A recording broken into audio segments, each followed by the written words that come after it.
The first is what not to do. Let's start with the biggest mistake.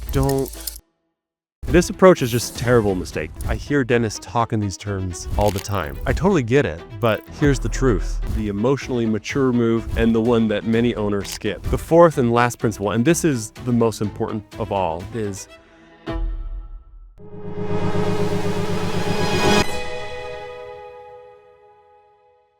welcome to the Lifestyle Practice Podcast. I am Steve Van De Graaff, and I will be your host today. Hope you guys are doing great. Glad you're with me.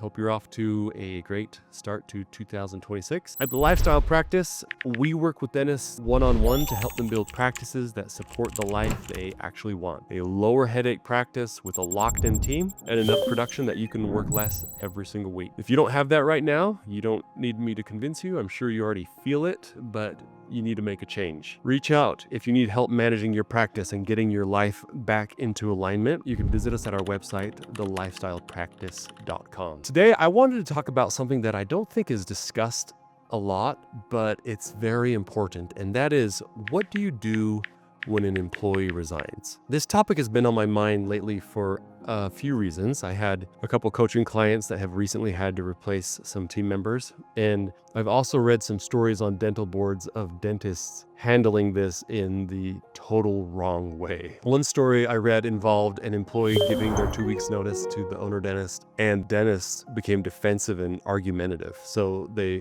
got into like some heated argument in front of the other team members and patients. The departing employee said she was going to file complaints with the board about something that must have been going on in the office. The dentist threatened to take away her pay. Employee got her family member to leave negative reviews on Google. Just like an absolute nightmare. Now, most situations aren't that extreme, but the more common versions aren't really great either. An employee resigns, the owner gets defensive, the energy shifts in the office, other team members feel awkward or maybe pressure to pick sides, and then suddenly one resignation turns into 2 or 3. That's what we're going to talk about today. Ideally, losing team members doesn't happen. We want to keep our team together. We want stability. We want employees that grow and flow together. But if you own a dental practice long enough, this will happen. Sometimes people will leave for a good reason, like retirement or, having a family. But other times it's not for good reasons, like this employee is leaving your office to go to the one down the road. How you handle that moment and this process emotionally, verbally, strategically has a much bigger impact than most owners realize. So a couple points to help you when this happens. The first is what not to do. Let's start with the biggest mistake. Don't get defensive. The immediate reaction when getting the news that someone's quitting is a feeling of frustration, hurt, likely a feeling of betrayal. And I understand this emotional reaction. I've felt it myself. You think, hey, I hired you, I trained you, I invested in you, I treated you so well, and then all of a sudden you're leaving. It feels like you've been treated unfairly almost. As if there's no loyalty anymore, right? And I hear dentists talk in these terms all the time. I totally get it, but here's the truth. There's no loyalty debt when it comes to someone choosing what's the best for their life and family. They don't owe that to us. We all live and work in a free market where employers are free to hire and fire. Employees are free to stay or leave. And it can be painful to admit, but they don't owe us anything. They owe it to themselves to pursue the best path for them. You and I would do the same thing if we were in their shoes. So if you allow yourself to become bitter or to blame or to become defensive, you're making a big mistake. There's also another important leadership here. When someone resigns, you're not just reacting to their decision. Everyone else is watching how you handle it. Research shows that employees, this is really interesting, they judge their bosses less on the individual decisions they make and more on how leaders behave under stress. So fairness, respect, emotional control, these things matter, especially when things don't go your way. So when an owner becomes upset or speaks poorly about a departing employee, the rest of the team doesn't think, wow, that employee deserved it. They think, okay, well, if I ever disagree or if I'm ever honest with this guy, this is how I'm going to be treated. The second point is the opposite of this, the emotionally mature move, and the one that many owners skip. It is to seek to understand. Instead of defending yourself or blaming, ask questions and listen. This employee has some critical information about your practice and your leadership that you really need to know. You need to understand why they're leaving. So pull them aside in a private conversation and ask questions. Can you help me understand what led to this decision? What's been going on for you? Is there anything about me or the office or our team that made you start looking elsewhere? This takes a lot of humility and strength to ask for this feedback, especially during a time when you feel frustrated or maybe you've been treated unfairly, but you want to know so that you can improve your business. Sometimes the answer, you're going to get lots of different reasons. Maybe one is compensation. That's great feedback. You'll know you need to pay your employees more, at least this individual.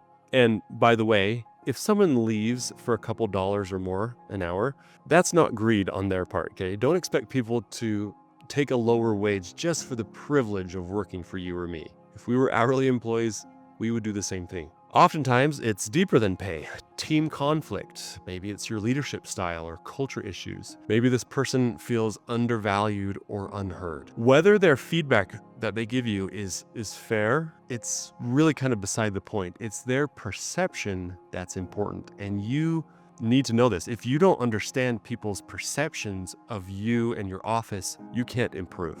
The third point is to manage your team during the transition. So if somebody gives you a 2 weeks notice, hopefully they do, those 2 weeks can kind of be awkward, right? They told you they don't want to work for you anymore. They're about to leave, but you're kind of keeping them on for a couple of weeks longer while you find someone. So it could be an awkward time. And owners handle this differently. Some owners, they're quiet about it, or they'll even pretend that nothing's happening. They don't say anything to the team. And this approach is just a terrible mistake. I can guarantee you that your team already knows. I mean, they're people. They talk about work and they talk about their boss when you're not around. They know what's happening. They know where people are going. They know it before you do, okay? So don't pretend like nothing's going on and don't address it. At the same time, you don't want to overemphasize the departure or normalize quitting. Business research actually shows that turnover is contagious. Whenever one person leaves, it increases the likelihood that others start questioning whether they should leave too. If someone's looking and finding better options elsewhere, other people are going to be obviously very curious and start doing the same. So the goal here is, I guess you could say maybe containment. You don't want to celebrate the person leaving, and you also don't want to deny that it's happening. A simple, neutral message to the team works best here. Something like, I want to let everyone know that unfortunately Maria will be leaving for other opportunities. She's going to be with us for a couple more weeks while we begin finding a replacement. I just wanted everyone to be aware so we're all on the same page. I'll be asking for your input as we bring in people for working interviews and find a new team member. Something like that. Super easy, calm, professional, no drama is what we're going for.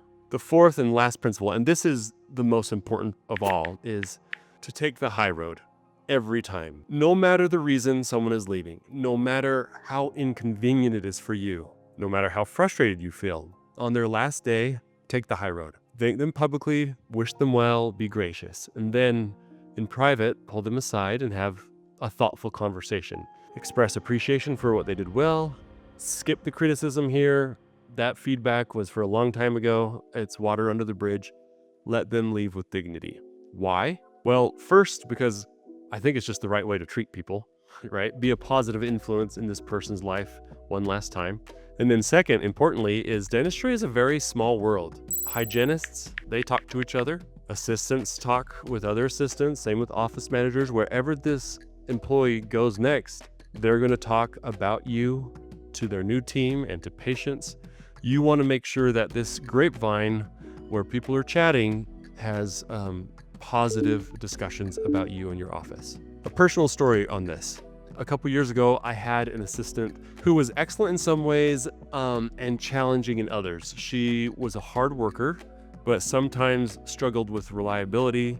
So I addressed it with her and she improved, but still made a lot of mistakes. The biggest one was she was kind of careless and totally stepped on a $5,000 x-ray sensor, totally destroyed it. And then a couple weeks after that, she went ahead and gave me her 2 weeks notice. And when she did that, I remember my initial reaction was an urge to unload, right? Like, why? I pay you more than you've ever been paid. I wanted to remind her how patient I had been, how understanding I had been through all of her mistakes. But you know what? I decided not to do that. I waited, I composed myself, and then on her last day, I had her, in a little exit interview, I decided to thank her. I recalled a couple specific moments that we had when she worked really hard. I highlighted those, and I just wished her the best. I told her, don't be a stranger. We're not working professionally, but personally, I hope the very best for you. My door is always open. You're always welcome here. What happened next was something that surprised me. A couple weeks later, I started getting resumes and calls from dental assistants interested in working for me. And it turns out that this former employee, had some connection at the dental assisting school and told assistants there that my office was the place that you want to go work when you're done.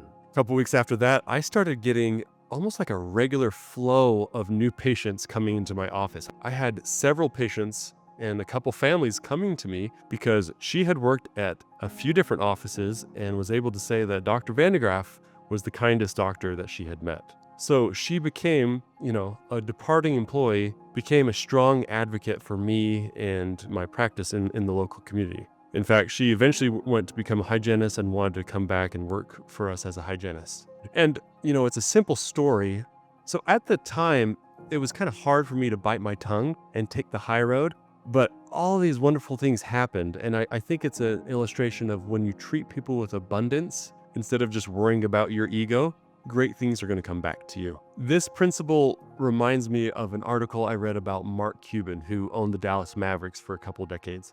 When he sold the Mavs, there was an article about his business mindset, and it's interesting. He had a rule never to speak negatively about his players, ever. No matter what they did or how things ended between him and them, he would not speak negatively in public about the players. Professional sports, it's very common to have like a star player in a standoff with ownership, demanding more money, and it turns into this nasty public feud. But Cuban would never do this. He would never criticize a player or speak negatively about them, even if they were unfair to him behind the scenes. After a few years had passed, this culture spread through the NBA. Players knew how they would be treated in Dallas, and so free agents, they often wanted to go there. It turned out being a huge boost for his team. And the same principle applies on a smaller scale to your practice, right? We're operating in a pretty tight labor market where employees have lots of options. But if we want a great team with solid people, we have to be leaders worth working for. So when someone leaves, don't blame them. Learn, improve, compete better next time. So final summary, here's the takeaway, guys. If this happens to you, when it does, don't get defensive. Seek to understand, handle the rest of the team thoughtfully and calmly, and then always take the high road every time.